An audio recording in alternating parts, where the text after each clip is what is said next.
Sur le web, à présent avec Olivia, vous en parlez d'une campagne qui fait, semble-t-il, beaucoup de bruit sur les réseaux sociaux. Oui, une campagne qui milite pour le droit des femmes afghanes, pour leur droit à avoir un nom.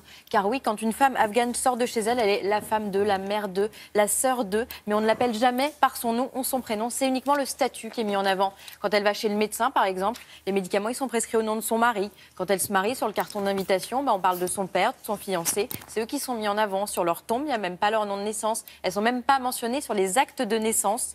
Alors pour que ça cesse, eh bien, il y a de jeunes militantes qui ont lancé ce hashtag qui s'appelle « Where is my name ?» Où est mon nom? Elle cherche à faire rentrer les noms des femmes dans les documents officiels. Elle veut aussi inciter les femmes à réaffirmer leur identité. Évidemment, c'est plus facile à dire qu'à faire. Dans un premier temps, parce que le chemin sera long, c'est surtout pour faire parler, pour que cet effacement de la femme il soit mis en avant. Il ne disparaîtra pas du jour au lendemain, mais les jeunes générations, elles sont combatives et persévérantes, donc elles vont commencer à faire changer les choses. Déjà, il y a quelques temps, là en Afghanistan, il y a quelques semaines, il y a la première télé afghane pour les femmes, faite par des femmes, qui a vu le jour, et ça c'est un énorme pas en avant, même si c'est pas sans risque pour celles qui la font, mais petit à petit on avance.